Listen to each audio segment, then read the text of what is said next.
So இந்த மேட்ச்சில் வந்து பார்த்தீங்கன்னா மும்பை தான் ஜெயிப்பாங்க சொல்லிக்கிட்டு எப்படிப்பா நீ கரெக்டாக ப்ரெடிக்ட் பண்ண நாங்கள் நினச்சி கூட பார்க்கல இவர் ஜெயிப்பாருன்னு அப்படின்னு நீ கரெக்டாக ப்ரெடிக்ட் பண்ணிக்கே அப்படின்னு கேட்டிங்கன்னா எஸ் அதுக்கு தான் நாங்கள் ரீகேப் வீடியோ வேறு போட்டோம். மும்பை ஜெயிப்பாங்கன்னு தெரியுங்க, அதனால தாங்க ப்ரெடிக்ட் பண்ணேன் அப்படின்னு சொல்லிக்கிட்டு அன்பான நேயர்களாகிய உங்களுக்கு அழகான வணக்கத்தை தெரிவித்துக் கொள்கிறேன். இது அலப்பர் அம்பேர் வித் அருண் விஜய் அனைவரையும் வரவேற்கிறேன். இன்னைக்கு மேட்ச்சில் யாருப்பா ஜெயிக்க போகிறா சொல்லுப்பா முக்கியமான மேட்ச்சில் அப்படின்னு கேட்டிங்கன்னா சொல்கிறேன். இன்னைக்கு மேட்ச் யாருக்கு அப்படின்னா சிங்கம்பட்டி சூப்பர் கிங்ஸான சிஎஸ்கேவுக்கும் தர்மபுரி கேபிட்டல்ஸான டிசி ஆகிய டெல்லி கேபிட்டல்ஸுக்கும் தான் வந்து பார்த்தீங்கன்னா இன்றைக்கி மேட்ச். ஸோ இன்றைக்கி மேட்ச்சில் ஜெயிக்க போகுது யார் அப்படின்னு பார்த்தீங்கன்னா அப்படியே ப்ரெடிக்ஷனை போட்டு கம்பேரிசனை போட்டு சொல்லுப்பா அப்படின்னா சொல்கிறேன். எஸ் ஓப்பனிங் ஸ்லாட்டை எடுத்துக்கிட்டோம் அப்படின்னா சேட்டன் வந்தல்லே சேட்டை செய்ய வந்தல்லே அப்படின்னு சொல்லக்கூடிய சஞ்சு சாம்சனும், அப்புறம் வந்து பார்த்தீங்கன்னா அப்பாடா ஃபார்முக்கே வராது ஃபார்முக்கு வந்துட்டார், இனிமேட்டு நமக்கு வந்து வெளிதான் கொண்டாடுங்களே அப்படின்ற அளவுக்கு வந்து பார்த்தீங்கன்னா திருவிழாவை கொண்டாடுங்களே அப்படின்னு சொல்கிற அளவுக்கு வந்து பார்த்தீங்கன்னா போன மேட்ச்சில் சூப்பராக பர்ஃபார்ம் பண்ணக்கூடிய கேப்டன் ருத்ராஜ் கெய்க்வாட் திருப்பி ஃபார்முக்கு வந்தது சூப்பர். T20 ஃபார்முக்கு வந்து இது வரைக்கும் ODI ஃபார்ம்லேயே தான் இருந்தார், T20 ஃபார்முக்கு வந்து ஒரு பெரிய ப்ளஸ் ஃபார் சிஎஸ்கேனே சொல்லுவேன். சஞ்சு அதுக்கேற்ற மாதிரி வந்து நான் 3 இன்னிங்ஸ் தான் ஆடுவேன், அதுவும் கோட்டா முடிஞ்சிருச்சு திருப்பி நான் ஆட சொல்லாதீங்கன்னு இருந்தால் ஒரு பெரிய டவுன்ஃபால் தான். ஆனால் கண்டிப்பாக அந்த மேட்ச் ஆடுவார் நம்புவோம். ஸோ அப்படியே இந்த பக்கம் டிசியில் எடுத்துக்கிட்டோன்னா ஓப்பனிங் ஸ்லாட் காந்தாரா KL ராகுல் வந்து பார்த்தீங்கன்னா ஒரு ஃபார்மில் இருக்கிறது வந்து பார்த்தீங்கன்னா ஒரு பெரிய ப்ளஸ் ஃபார் டிசி. ப்ளஸ் பத்துன் நிசாங்காவும் வந்து பார்த்தீங்கன்னா நல்ல ஃபார்மில் இருக்கார், அதுவுமே ப்ளஸ் ஃபார் வந்து பார்த்தீங்கன்னா டிசி தான் சொல்லுவேன். ஸோ கம்பேரிட்டிவ்லி ஈக்குவல் 1 பாயிண்ட்டை கொடுத்துடலாம். ஸோ அப்படியே சிஎஸ்கேவோட மிடில் ஆர்டரை எடுத்துக்கிட்டோம் அப்படின்னா என்ன காம்பினேஷனில் அவர் இறக்கி விடுறாருன்னு தெரியல, அவங்களும் எப்படி ஆடுறாங்கன்னு புரியல அப்படின்னு இருந்தாலும் ஒரு நல்ல பர்ஃபார்மன்ஸ் டீசெண்டான பர்ஃபார்மன்ஸை மிடில் ஆர்டர் கொடுக்குறாங்க.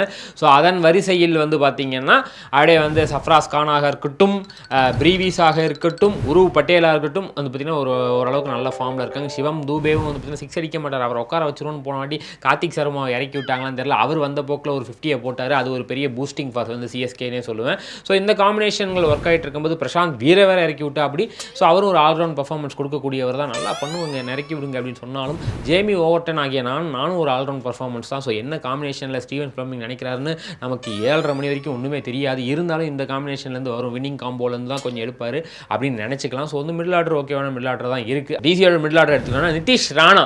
ஸோ வந்து நிதிஷ் ராணா வந்து பார்த்தீங்கன்னா அடிக்கிறாப்படி 50s அடிக்கிறாப்படி கிட்டத்தட்ட 100லாம் வந்தால் சில மேட்ச்கள் இருந்தாலும் வந்து பார்த்தீங்கன்னா அவர் அடிக்கிற மேட்ச் தான் தோற்று தான் போகுது, ஏன்னு தெரிய மாட்டேங்குது.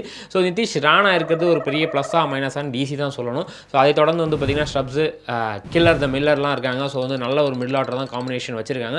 ஸோ வந்து ஒரு நல்ல ப்ளஸ்ஸிங் யாருக்கு கொடுக்க போகிறேன், ரெண்டுத்துக்குமே ஈக்குவல் பாயிண்ட் கொடுக்க போறியா இல்லை வந்து டிசி கொடுக்க போகிறேன்னு ரெண்டுத்துக்குமே ஈக்குவல் பாயிண்ட்ஸ் தான் நான் ஷேர் பண்ணுவேன்.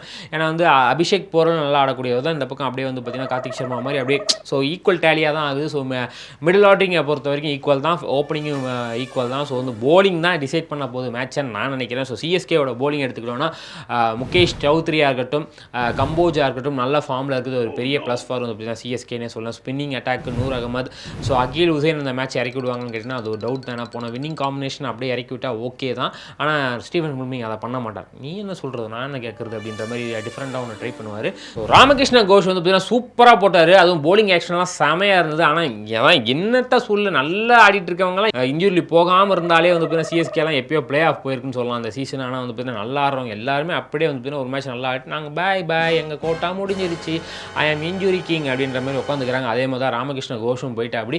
ஸோ அதுக்கு ரீப்ளேஸ்மெண்ட்டாக யாரை கொண்டு வருவாங்கன்னு பொறுத்திருந்து தான் பார்க்கணும். போலிங் ஆக்ஷனில் ஜேமி ஓவர்டன் கலக்கிட்டு இருக்காரு.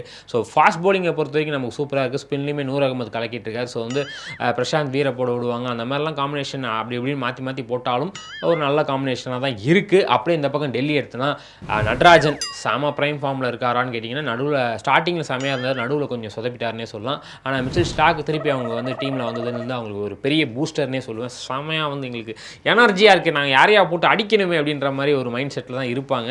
ஸோ அது ஒரு பெரிய ப்ளஸ். அதை தொடர்ந்து வந்து பார்த்தீங்கன்னா லுங்கி இங்கிடி வந்து பார்த்தீங்கன்னா இருந்திருந்தாருன்னா கொஞ்சம் நல்லாவே இருந்திருக்கும், அந்த இன்ஜுரியிலேருந்து இன்னும் அவர் மீண்டு வரல. ஸோ ஸ்பின்னிங் அட்டாக்கிங்க அவங்களுக்கு வந்து பார்த்தீங்கன்னா குல்தீப் யாதவ் வச்சுருப்பாங்க, அக்ஷர் பட்டேல் கேப்டன் இருக்காரு. ஸோ அவங்க காம்பினேஷன் ஓரளவுக்கு நல்லா தான் இருக்கும் ஸ்பின்னிங்கை பொறுத்த வரைக்கும். ஸோ ஈக்குவல் காம்பினேஷனாக தான் போட முடியுது. என்னப்பா எல்லாத்தையும் ஈக்குவலாக போட்டால் யார் தான் ஜெயிக்க போகிறது அப்படின்னு கேட்டிங்கன்னா ஹோம் கிரவுண்ட் அட்வான்டேஜ் டிசிக்கு இருந்தாலும் சிஎஸ்கேக்கு வந்து பார்த்தீங்கன்னா ஒரு மஸ்ட் வின் மேட்சஸ் அண்ட் டிசிக்கு மஸ்ட் வின் மேட்சஸ். ஸோ செம்ம ஃபயர் மேட்சாக இருக்கிறதுல மாற்று கருத்தே கிடையாது. ஆனால் எனக்கு என்னமோ இன்றைக்கி சிஎஸ்கே வந்து பார்த்தீங்கன்னா ஒரு 51% நான் சிஎஸ்கே பக்கம் போகிறேன். ஏன்ப்பா நீ சிஎஸ்கே ஃபேனான்னு கேட்டினா அதெல்லாம் கிடையாது. அவங்க ஒரு வின்னிங் காம்பினேஷனில் வந்து பார்த்தீங்கன்னா ஒரு ஃபயரோட ஆடிக்கிட்டு இருக்காங்க. டிசிக்கு வந்து இந்த லைட்டாக அது வந்து பார்த்தீங்கன்னா போலிங்கில் மிஸ் ஆகுது. ஸோ அதை வந்து சரி பண்ணிட்டாங்கன்னா டிசியுமே ஒரு ஃபயர் தான். ஸோ அதனால தான் 49 கொடுக்குறேன். 51 சிஎஸ்கே பக்கம் போகிறேன். ஸோ இதை நம்பி கண்ட ஆப்பில் காசு பிடிக்கிற கம்பெனி பொறுப்பு இல்லைன்னு சொல்லிட்டு இந்த வீடியோ உங்களுக்கு பிடிச்சா லைக் பண்ணி ஷேர் பண்ணுங்கள், கமெண்ட் பண்ணுங்கள், மறக்காமல் பருதா அவங்களை சப்ஸ்கிரைப் பண்ணுங்கன்னு சொல்லி விடைபெறுகிறோம். நன்றி, வணக்கம்.